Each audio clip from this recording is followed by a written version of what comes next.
Ini sebelum kita masuk ke materi, kita agak main-main lah sedikit ya, main-main biar rileks aja.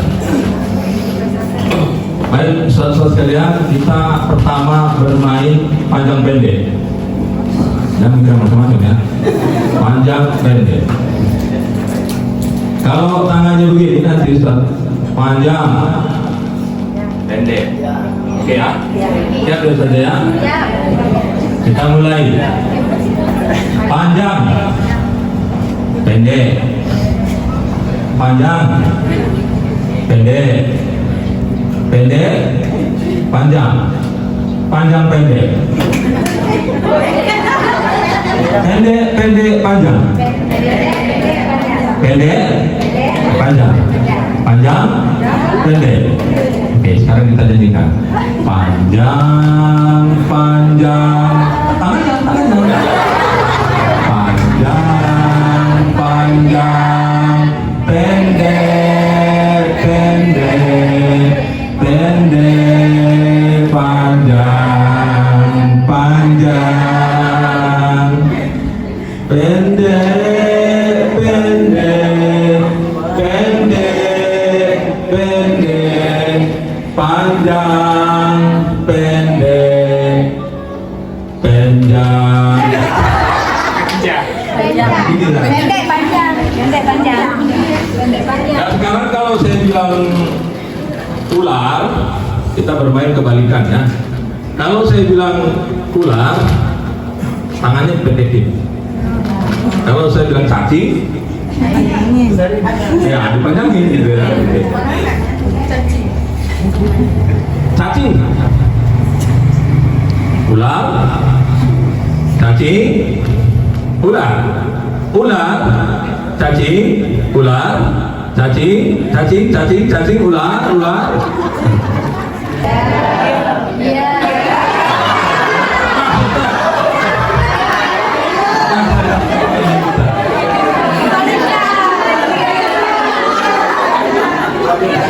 Kebalikan ya, ini permainan kebalikan. Kalau iya, jawab tidak. Kalau tidak, kita tes lagi. Bapak Ibu asatidz dan asatizah, apakah Bapak Ibu terpaksa mengikuti pelatihan ini?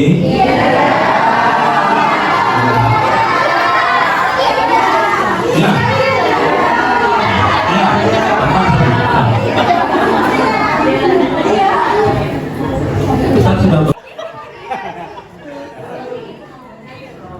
Ustaz sudah berkeluarga?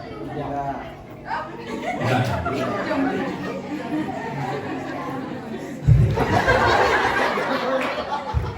Ustaz nggak mau nambah lagi?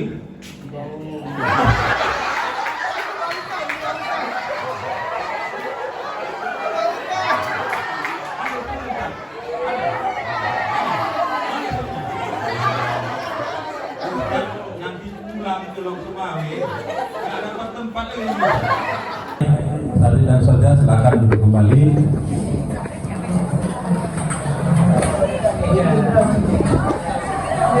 Kita hanya sekedar apa saja.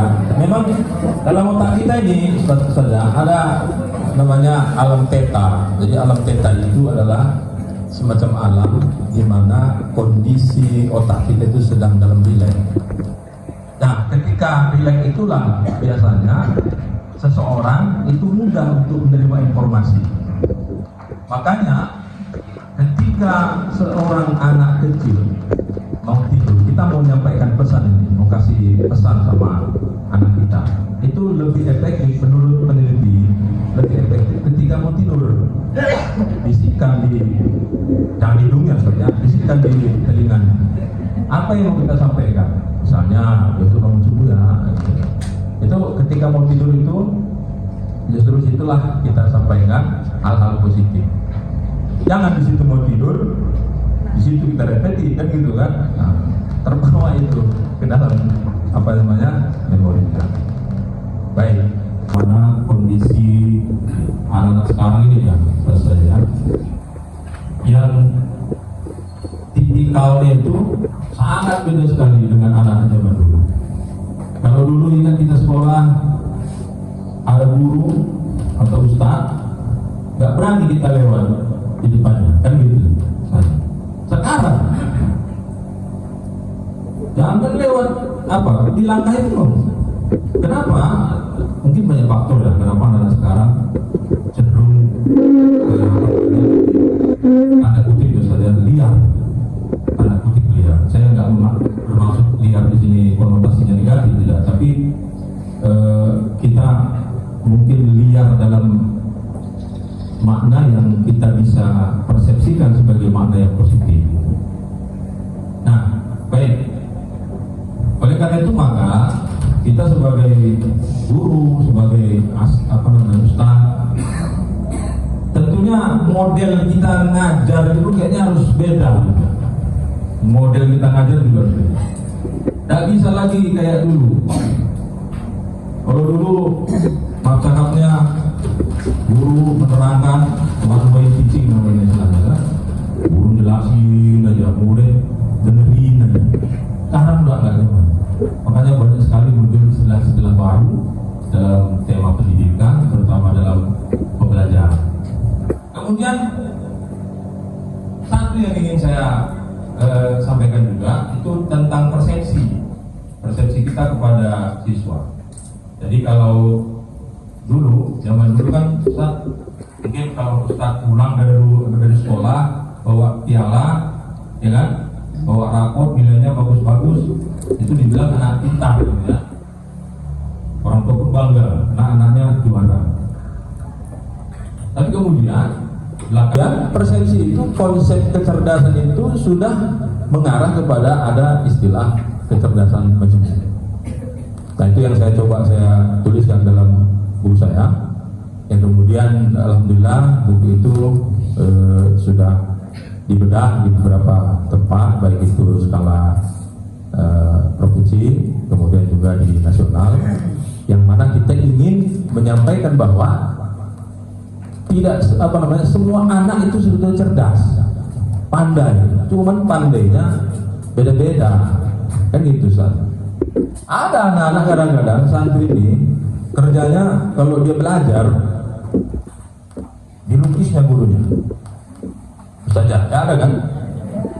Yang tak berkumis pun tadi Ustaz dibikinnya kumisnya, yang tak berjenggot dibuat jenggotnya, karena dia mungkin kurang senang sama gurunya, dibikin yang enggak digambar guru. Pertanyaannya, kemudian guru marah, kan gitu biasanya kan? Kenapa guru marah? Nah, ini sebenarnya persoalan persepsi.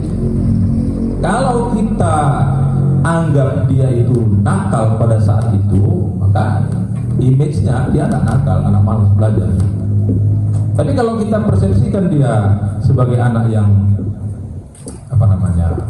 kreatif lah kita bilang ya, mungkin bisa diarahkan gitu. Tetapi nggak juga semua gitu ya. Makanya ada konsep kecerdasan majemuk itu ada lebih kurang 8, yang mana konsep ini kemudian dicoba diterapkan dan di beberapa negara maju bisa dipakai. Nah, jadi waktu kita pernah presentasikan tentang konsep ini di depan LPDP tentang kecerdasan majemuk ini, kita ingin bagaimana jika konsep ini diterapkan. Tapi memang sampai sejauh ini kan konsep ini belum bisa diterapkan sepenuhnya di sekolah-sekolah. Jadi contoh misalnya ada anak-anak yang kalau belajar di kelas itu kurang minat ya saja. Ada saja. Ada yang kita baru jelasin 1 menit udah tidur kawan. Kan gitu. Nah, ini kan tantangan Pak. Tantangan kita itu ngajar sebagai guru. Karena begini, pendidikan kita ini berbasis paksaan, dipaksa. Kalau di Eropa, di beberapa negara maju sudah mulai meninggalkan itu, tapi berbasis minat. Saya mungkin sering saya bilang ke mahasiswa, saya kasih logika gini lah, Ustaz ya. Kira-kira makanan yang Ustaz nggak suka apa? Kalau nggak ada berarti suka semua. Semua masuk. Insya Allah semua masuk. Waduh. Misalkan yang diharamkan. Wah. Iya pula ya kan. Kalau yang nggak diharamkan ada nggak yang Ustaz suka? Diharamkan dari misalkan ikan gabus. Nah, ikan gabus. Ustaz nggak mau sama sekali. Dikasih juga nggak mau makan. Gratis nih. Kecuali nggak tahu. Ah, Tahu saya. Maka iya. setelah dikasih tahu nggak dapat. Mau aku bilang apa kan udah masuk kan gitu. Nah, jadi kalau misalnya Ustaz nggak mau ikan gabus, dipaksa makan ikan gabus, kan payah. Payah kan? Tapi kenapa Ustaz paksa Ustaz bisa belajar Ustaz? Padahal dia nggak mau. Kan gitu. Mau nggak mau dipaksa dia. Ada guru matematika saja.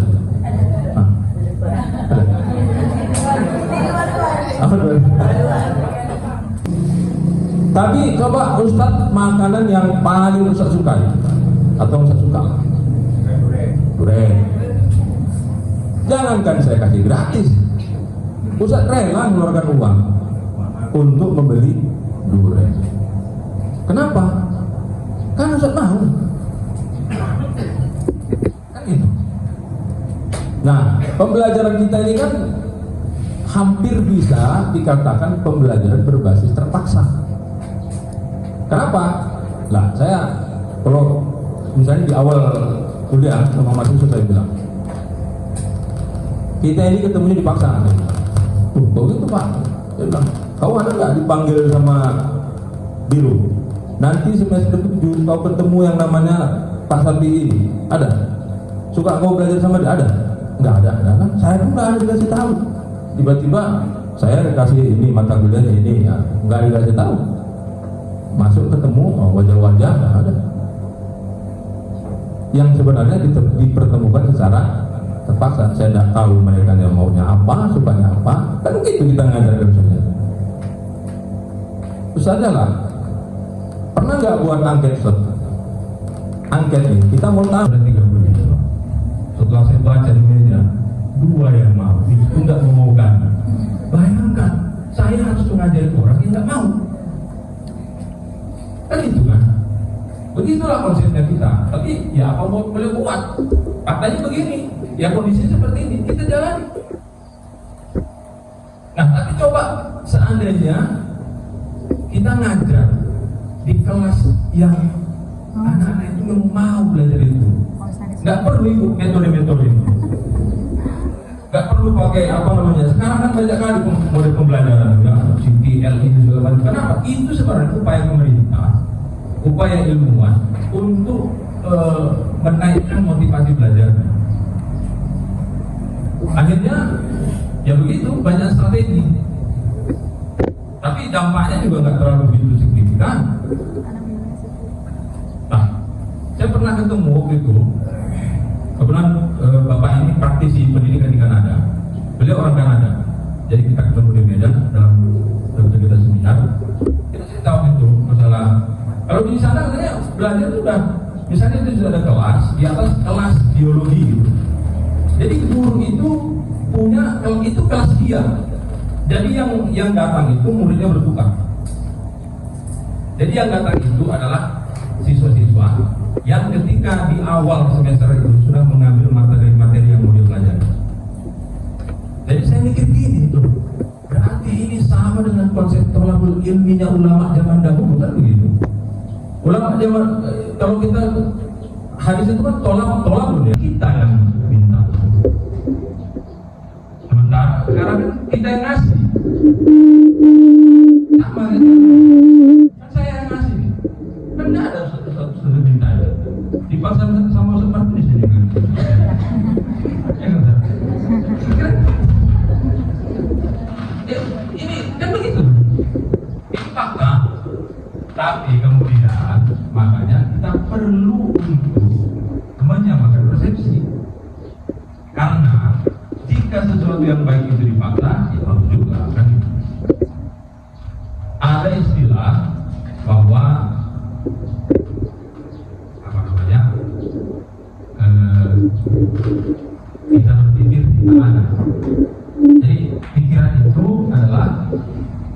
yang ada banyak dalam pikiran itu, maka itu yang akan ada di dalam peningkatan kita. Kemudian itu yang kita lakukan. Perilaku tampak dari kognitif kita, otak kita, kemudian sikap kita dan perilaku. Nah, baik. Di antara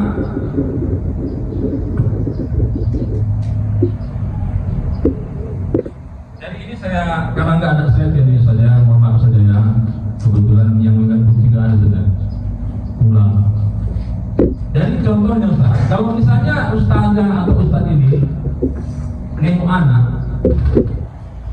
dia di kelas kurang mau belajar, tapi dia suka dia megang-megang pohon, megang-megang daun.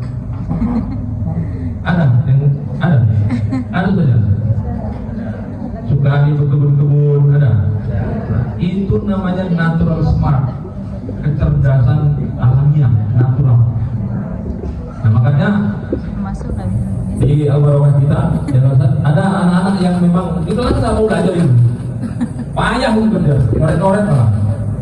Tapi akhirnya dibuka peluang untuk menyanggupi mau mereka itu dengan berkebun di atas gunung. Mereka sampai nanam bayam nanti ditaruh ke dapur. Karena senang. Ada ilmunya. Ibu paksa dia bisa matematika, ngapun gitu. Ngapun gitu. Bisa tapi lambat karena bukan di situ minatnya. Nah, itu yang konsep kecerdasan. Ini masih dalam ini Ustaz ya, konsep kecerdasan kognitif kita itu masih kognitif. Ada anak-anak kalau di kelas itu memang gak suka belajar, ya sekedar datang, tapi kalau suruh nyanyi, suruh main gitar, main drum, ini ada itu. Ada Ustaz? Di sana ada? Ada. Kemudian pernah ada nggak? Ada. Itu kecerdasan. Jadi kalau misalnya ada acara panggung gembira, di sana ada Ustaz? Ada kan? Yang tampil itu kan nggak pernah kita panggil. Mana yang juara satu di kelas mana? Enggak ada kan? Tapi misalnya ada penampilan menyanyi, kita nggak panggil yang juara satu itu kan? Nah, itu kecerdasan saja. Jadi namanya musical smart, kecerdasan musical. Ada orang yang suka sekali mau, ya nggak jadwal dia pun mau aja ya. Padahal ada santri itu berbeda pakai jadwal kan, tapi di scroll terus, tapi sukanya jadi mau. Karena dia tahu suaranya bagus. Itu kecerdasan.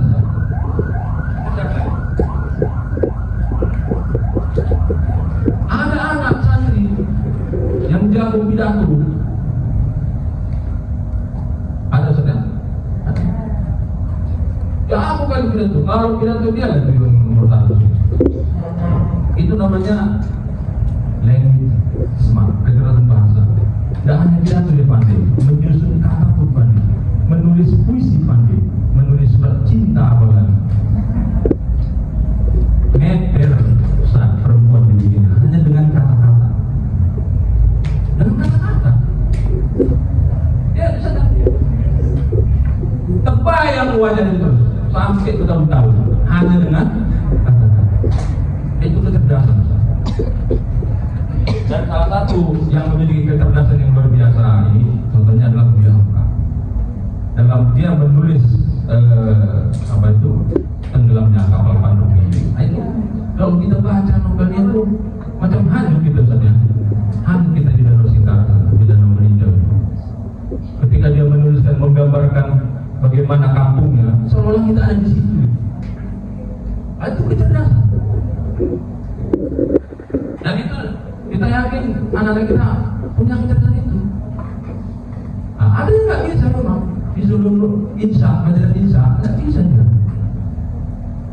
Tulis habis tidak ya. Jangan kecepatan satu kata tidak tertulis. Nah, itulah, itu fakta seperti itu. Jadi language smart namanya, kecerdasan bahasa ini. Apa namanya? Dia lebih kepada hal-hal yang sifatnya bahasa, menyusun Jadi biasanya orang-orang seperti ini jago komunikasi, dan biasanya orang seperti ini jago melobi orang, misalnya negosiasi nah dia tuh biasanya bagus itu. Ada anak Ustaz, jangan ganti lapangan di kelas saja main bola. Ada nggak ada bola, kaos kaki ini gulung-gulungnya. Itu ada tuh. Kayak kertas, nggak ada gawang. Di sini gawangnya.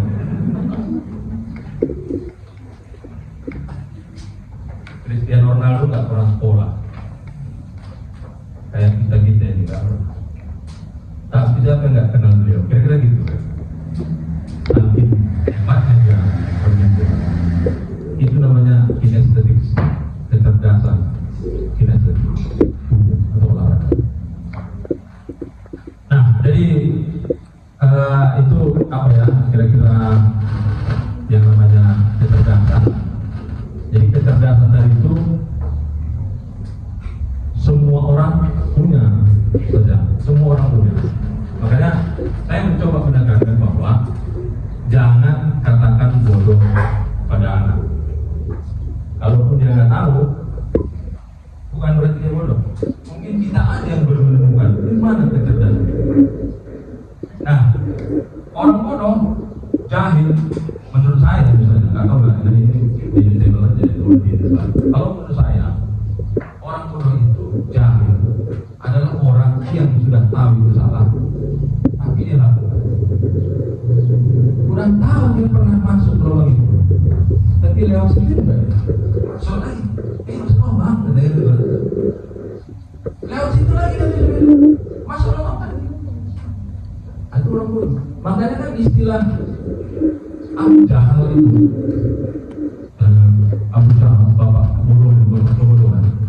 Udah tahu dia orang itu bahwa apa namanya itu asnam patung itu la yadurru wa la yanfa', tidak bisa memberi manfaat, saudara tidak bisa memberi manfaat, tapi sama juga.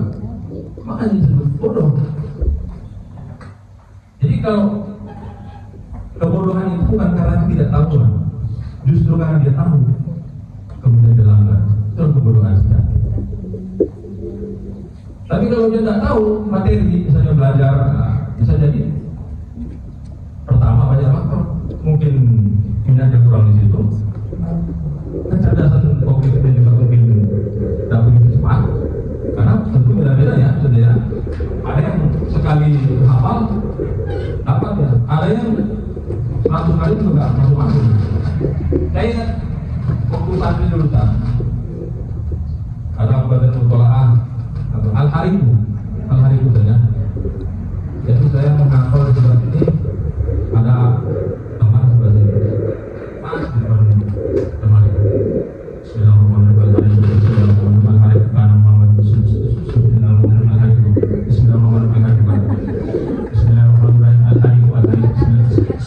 Banyak bismillahirrahmanirrahim. Tidak apa-apa lagi. Sampai akhirnya tidur. Saya cepat, saya mau tahu aja. Bismillah aja, tapi banyak pahalanya. Banyak pahalanya. Bismillahirrahmanirrahim. Datanglah apa mudafir kan? Oh, tak ada yang kan? Siapa? Pas banget Bismillahirrahmanirrahim. Al-Hari bukan Bismillahirrahmanirrahim.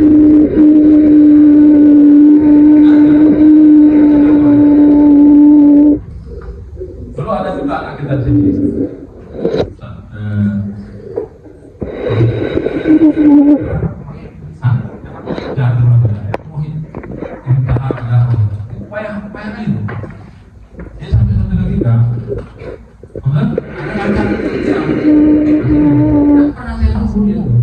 Kalau saya kasih tugas, tulisannya sih terserah mau apa lah. Memang nggak bisa tuh, dipasang terus. Tapi suatu ketika dia tamat, dia datang. Lalu kira-kira saran aku, ya apa itu? Kira-kira kalau anak kuliah jurusan apa?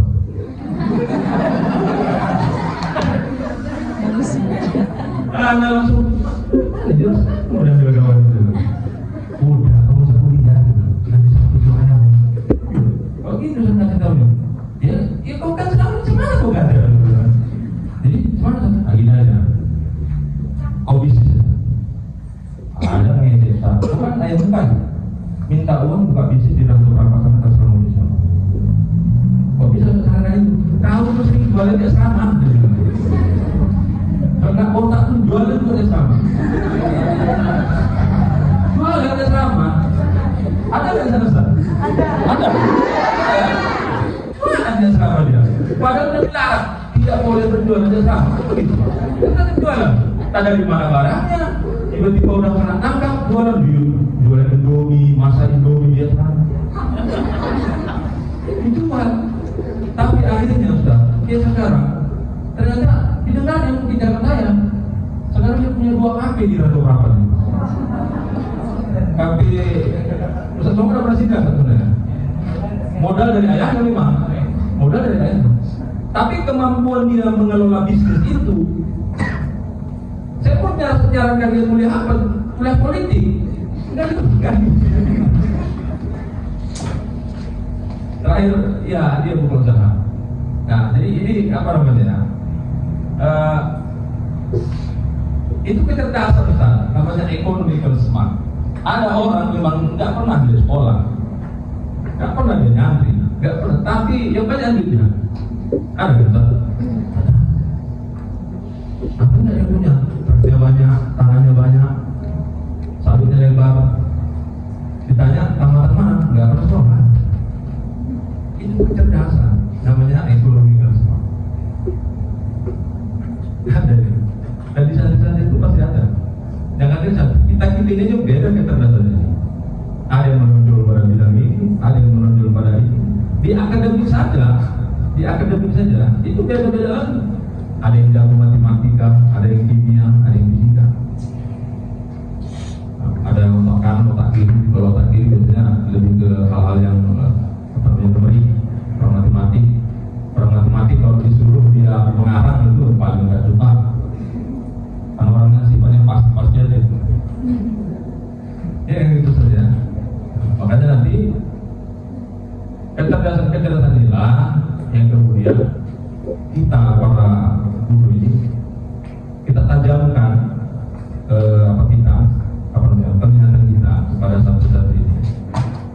Jadi tidak ada sebenarnya anak yang buruk.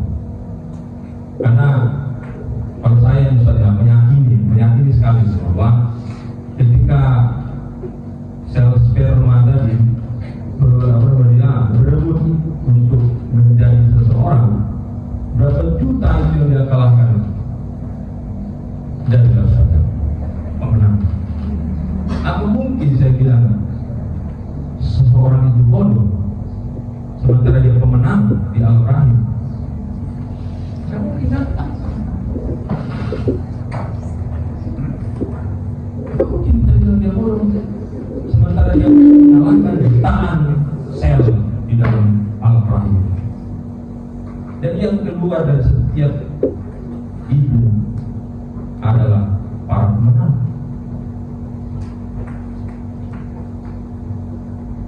Jadi ini menurut saya Ustaz.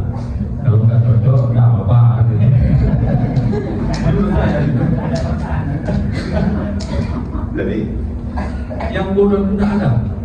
Bagi saya yang bodoh udah tahu salah dilakukan. Udah tahu dia berjudi itu salah. Udah pernah ketangkap dia. Bahkan 2 kali. Main judi lagi. Itu bodoh.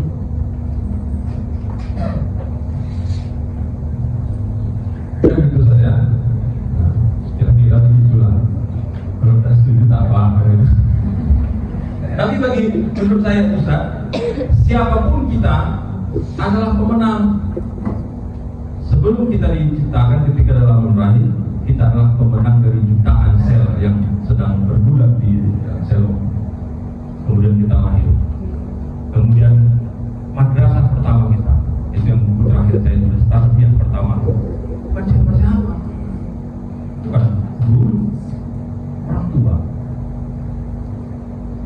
Dan mendidik anak itu bukan sejak dia keluar dari rahim ibunya, tapi bahkan sejak dalam kandungan. Karena dia sudah mendengar dalam kandungan. Alladzi ja'ala lakum sam'a wal absara wal afidah. Alladzi ahsana kulla shay'in khalaqahu wa bada'a khalqal insani min tin, thumma ja'ala naslahu min sulalatin min ma'in mahin, thumma sawwahu wa nafakha fihi min ruh.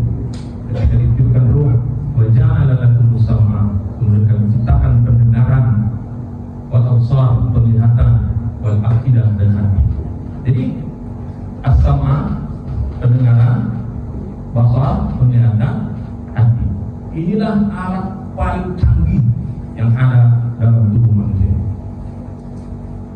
Makanya ketika Allah pun mengatakan walaqad darabna li jahannam katsiran minal jin, ya kan? Kami tanam di neraka itu banyak manusia. Kenapa? Lahum qulubun, punya hati kan gitu kan. Tapi layak kohun tidak dipakai untuk memahami. Walahum adzanun la yasma'una biha, punya telinga tapi tidak dipakai mendengar. Walahum a'yunun la yubsiruna biha, punya mata tapi tidak dipakai. Jadi pendidikan pertama bukan di sekolah. Pendidikan pertama adalah di alam rahim. Saya ada yang punya rata-rata saja. Ada yang kesebelasan. Nah.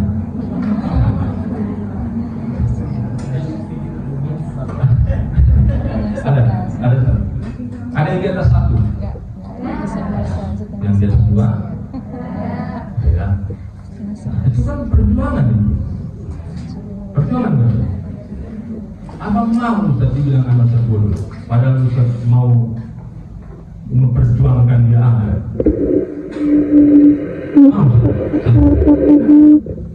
Sebelum dia jadi aja kita perlu berjuang. Bahkan sebelum kita berjuang ke situ, kita berjuang mencari menitipkan ini sama siapa. Siapa anak menitipkan ini begitu kan? Ya kan itu kan tadi. Kan makanya nanti kan tidak sembarangan, ada aturan juga menikah itu. Perempuan itu ada aturannya. Tumkahul mar'atu li arba'in. Perempuan dinikahi harus ada tahu ya. Dan saya ceramah kan di Lokman. Walaupun saya kemarin satu bulan datang ke pas sholat Jumat, siap lah saya mendengar kopi. Dulu agak ke depan. Mulailah hati bicara dari awal sampai akhir, cuma satu yang saya paham. Nanti malam Senin kenduri. Kenapa saudara? Bahasa Aceh. Gila saya, banyak kata hati ini satu yang saya paham. Dia malam Senin kenduri katanya.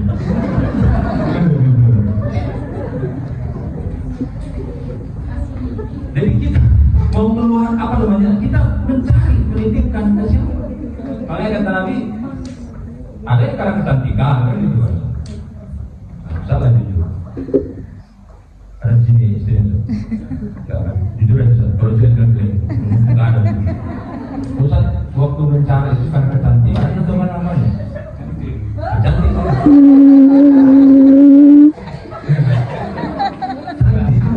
Nah, karena Nabi tahu itu alasan psikologis manusia menikahi perempuan, makanya hadisnya urutannya di zamannya, ya kan?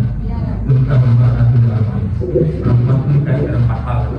Di zamannya karena cantiknya. Kenapa cantik itu di ukuran pertama? Karena memang secara global laki-laki mencari perempuan itu nalurinya, psikologinya cari yang cantik dulu. Wali Jamalina, kemudian Nasabina, ada mal, harta kan? Ada orang yang karena tengok keturunan, sedikit sekali yang mau cari perempuan karena agama. Fasfar lidzatid cari bagian. Pilih agama yang beruntung. Kenapa Nabi bilang? Karena kita akan menitipkan kita, ya kan? Di rahim seorang perempuan. Bayangkan jika anak sudah dididik oleh perempuan soleh, maka ketika hamil pun dia akan baca Quran. Ketika hamil pun dia akan selamat. Bukan ketika hamil dia jogging di atas panggung. Ya, dia hamil cinta satu malam katanya. Hafal keluaran itu hafal tuh. Kan sudah mendengar. Jadi itu pendidikan. Jadi pendidikan pertama itu ada dalam rahim. Baru yang kedua dalam rumah. Keluar dari anak, ketemu lagi ayahnya. Kemudian ketemu kalau dia punya abang, punya adik, kan itu. Itu pendidikan. Target pertama kita itu adalah rumah. Pertama rahim itu adalah rumah. Kemudian di mana kita dapat pendidikan? Setelah kita dari rumah. Bukan sekolah, belum sekolah. Informal. Non formal itu lingkungan. Anaknya Ustaz yang umur 2 tahun dan tidak bisa jalan kan, main ke tetangga kan gitu, ketemu anak orang lain juga. Sampai di sana ketemu kawan-kawan, ada pula yang cakap kotor, dengarnya tersimpan sampai rumah disampaikan ke ayah. Nah itu ngaruhnya. Barulah karena kita udah lihat mulai ini baru kita bawa anak ke sekolah. Jadi sesungguhnya kita orang dulu mendidik orang-orang yang dia punya basic pendidikannya duluan dari ayahnya. Nah, sampai di pesantren tingkah polanya banyak, latar belakang pendidikannya beda-beda, psikologinya pun beda-beda. Jadi kalau Madsen, ada seorang ahli psikolog namanya Madsen, dia menyusun satu penelitian, dia berpuluh tahun dia meneliti tentang manusia ini, perilaku manusia. Jadi dari kalau dulu kan introvert, ya Jung, seorang psikolog Jung itu dia membuat manusia ada 2 kategori, introvert, extrovert. Introvert orangnya banyak diem, kalau extrovert laksa, kira begitu lah ya. Tapi kemudian si siapa tadi Madsen dibagi lagi, dia ada 4 kategori. Udah mau pada tahu kan Ustaz kan? DISK dominan, influence, kemudian AIS steadiness, satu lagi compliance. Nah, baik saja. Ayo kita coba lihat. Kita ini kategori yang mana ya? Ya, kita ini kategori yang mana? Baik. Bisa minta tolong Ustaz saja pegang HP-nya. Bisa. Oke, sekarang nah ya. Nah, di situ nanti ada perintah pilih yang paling atas sesuai dengan diri kita itu. Sesuai urutannya ya. Nah, sudah terbuka saja.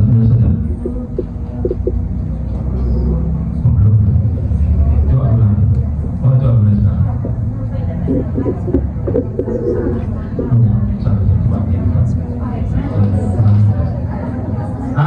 Ini kan sudah contohnya ini.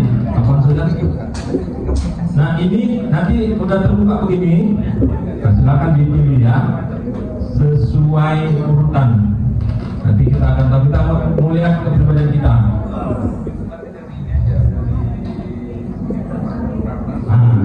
Ya, misalnya bukan ini menurut saya lebih cocok ke sana, naikkan ke atas dulu.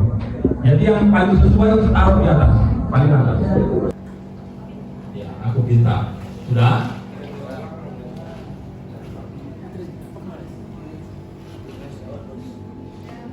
Sudah? Nah, setelah itu ini ya. cari di situ Ustazah, Ustaz, tes kepribadian. Apa tadi?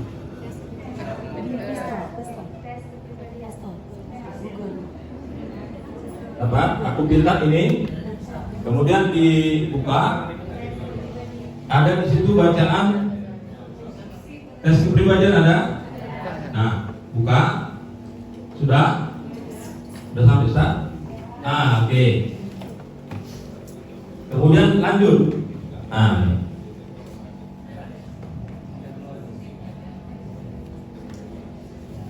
ada tanda panah di kanan, diklik-klik aja sampai ada kata mulai sekarang. Udah ya?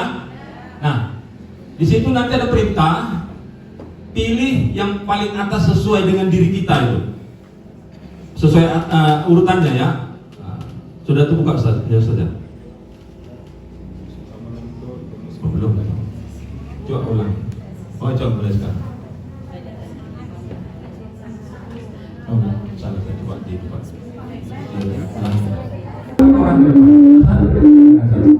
Yang sudah siap ke depan Ustaz ya.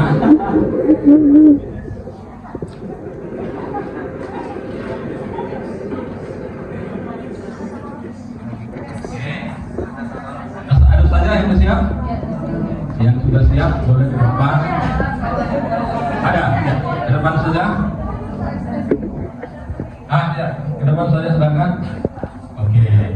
Bisa Ustaz dibaca hasilnya Ustaz? Dibaca Ustaz ya. Kamu termasuk tipe DI, dominant influence. Keterangannya kan? Keterangannya? Kamu adalah seorang yang berpengaruh. Kamu suka berada di tengah-tengah orang dan kamu menikmati menjadi pusat perhatian. Antusias dan optimis adalah ciri khasmu. Apabila kamu mampu mempertahankan kedua hal tersebut, kamu mampu menginspirasi orang lain dan membuat mereka termotivasi untuk menyelesaikan tugasnya. 93% dominan, 72% influence. Jadi pusat dominan ya. Cocok kira-kira enggak? Kira-kira cocok enggak dengan aku? Nggak tahu. Nggak apa-apa, nggak tahu. Kadang-kadang begini, kita kadang-kadang nggak dapat kita mengenali. Itulah apa namanya? Ini membantu untuk menemukan kepribadian kita. Nah, yang satu lagi Bismillah, kamu termasuk tipe SC. Kamu adalah orang yang baik hari dan berorientasi pada detail. Cara berpikirmu sistematis dan selalu memastikan bahwa hasil pekerjaanmu memiliki kualitas yang tak diragukan lagi. Kamu cenderung melihat situasi secara hati-hati dan memikirkan bagaimana efeknya terhadap orang lain. Kamu adalah seorang pengamat. Dalam berbagai situasi, kamu lebih suka melihat-lihat dan membuat penilaian terlebih dahulu, baru kemudian melibatkan diri. Kamu adalah pendukung yang baik bagi seorang pemimpin dalam sebuah tim. Kamu adalah orang yang sangat dibutuhkan, terutama sebagai penyeimbang. Hal itu dikarenakan kamu bekerja dengan hati-hati sambil memperhatikan situasi sekitar. kira-kira cocok tak? Insya Allah cocok, insya Allah nggak cocok, kan gitu kan? Baik, sudah? Ada sebagian cocok, sebagian enggak. Iya. Kamu adalah seorang humanis yang kuat, yang loyal.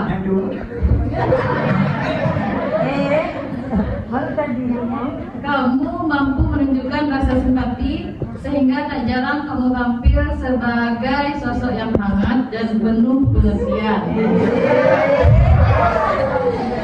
Banyak orang berteman denganmu karena kamu adalah pendengar yang baik. Kamu percaya bahwa setiap orang memiliki hati. Yang banyak cocok, yang nggak banyak nggak cocok. Nah, jadi saudara sekalian, itu adalah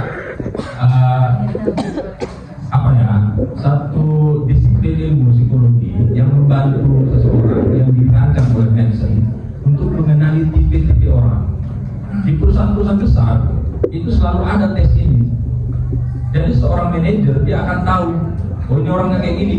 Maka jika orang yang dominan dengan orang yang steadiness, influence dan compliance itu beda cara komunikasinya. Nah, ini menjelaskan ini tidak cukup lagi waktunya memang. Jadi contoh misalnya orang dominan ini namanya dominan. Dia menguasai itu. Kalau ngomong sama dia, kita dengar aja. Maka dia akan lebih respect dengan kita. Jadi ada seorang psikolog dari Cambridge, dia pernah menulis buku How to Influence People, bagaimana mempengaruhi orang lain. Jadi salah satu teknik yang terbaik itu dan sudah saya coba praktekkan Ustaz, itu adalah be a good listener. Jadilah pendengar yang baik. Saya coba Ustaz, saya coba lagi. Pas waktu itu dari Jakarta di pesawat jumpa orang Singapura.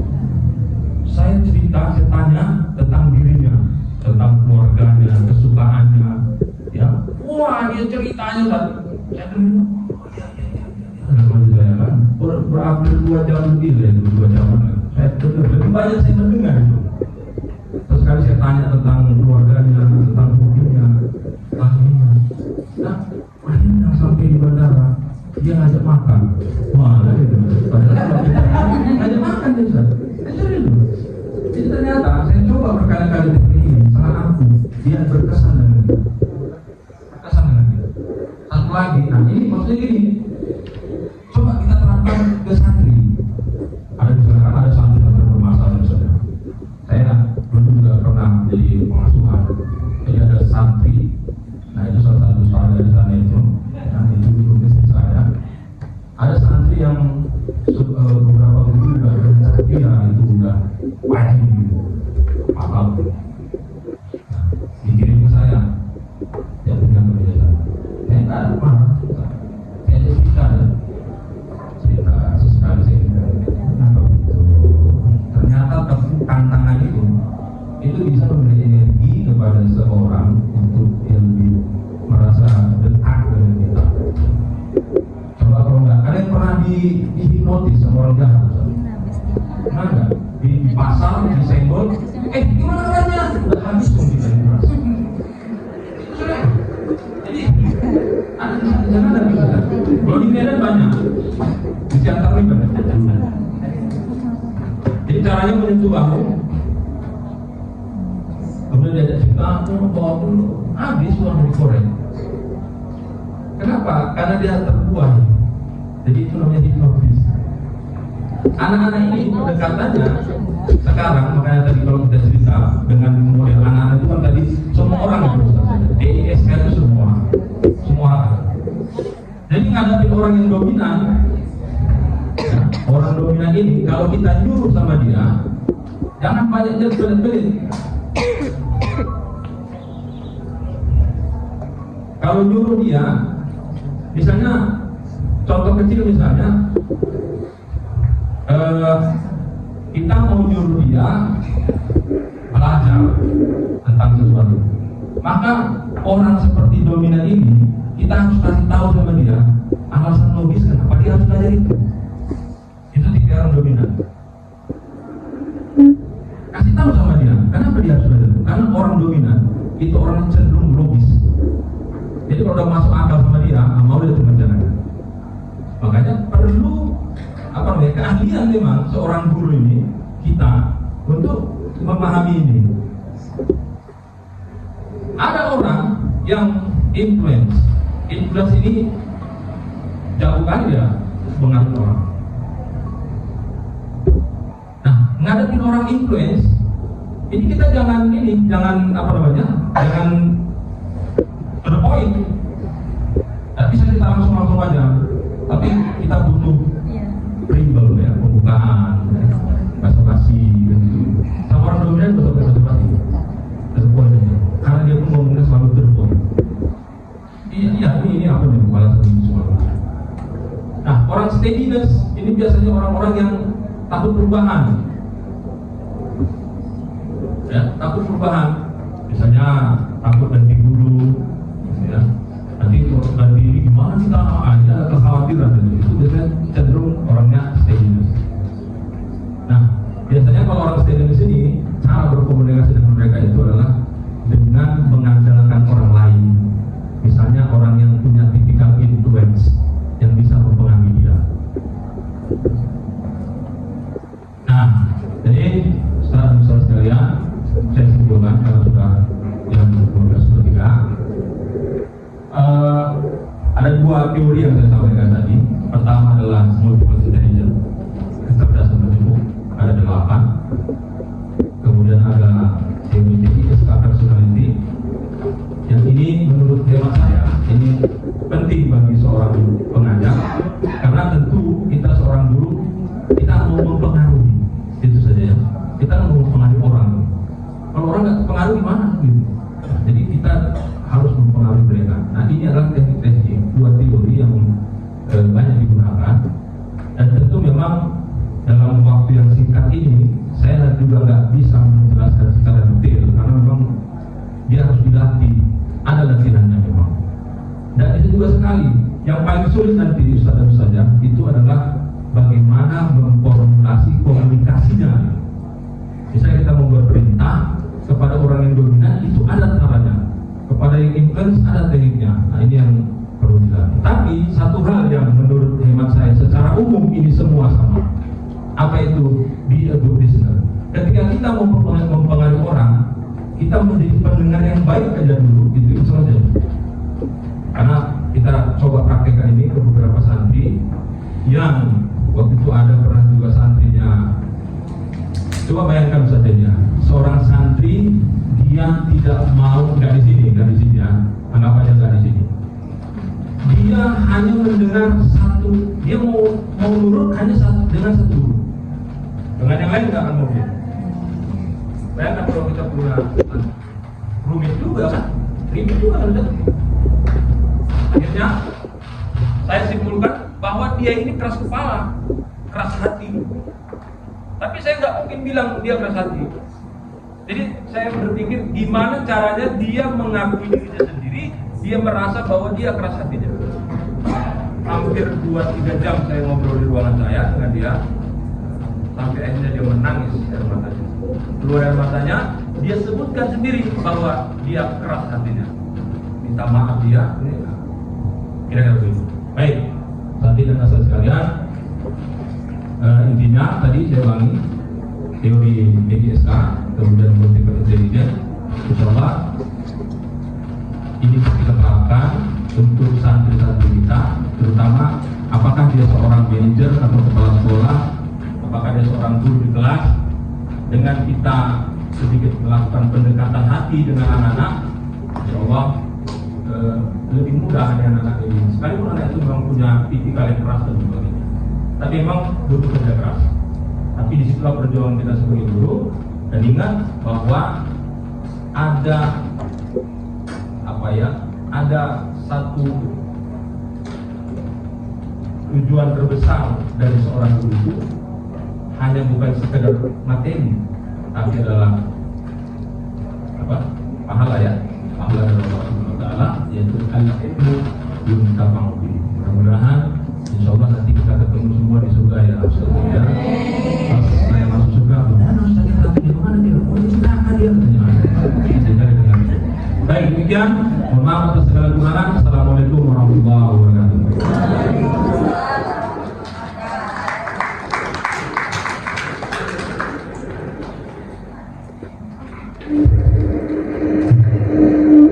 Terima kasih, sama-sama kita ucapkan kepada Ustaz Muhammad Syafi'i Sirajul Himam yang telah memberikan kita banyak ilmu dan pengalaman. Bisa kita simpulkan setiap anak adalah anugerah yang unik, membawa kecerdasannya masing-masing seperti permata yang memancarkan kilauan berbeda. Ada yang unggul dalam ilmu, ada yang cemerlang dalam seni, dan ada pula yang menginspirasi dengan akhlaknya. Tugas kita adalah membimbing mereka menemukan cahaya itu agar bersinar terang sesuai potensi yang Allah titipkan pada diri mereka. Mungkin acara selanjutnya penyerahan cenderamata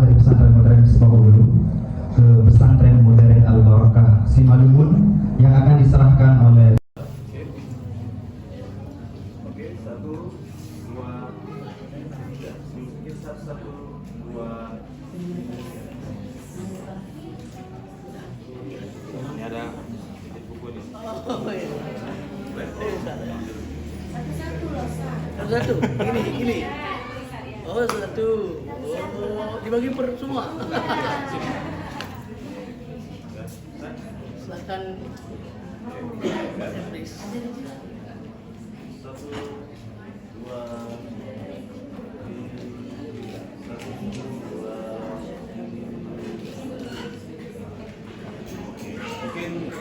Mungkin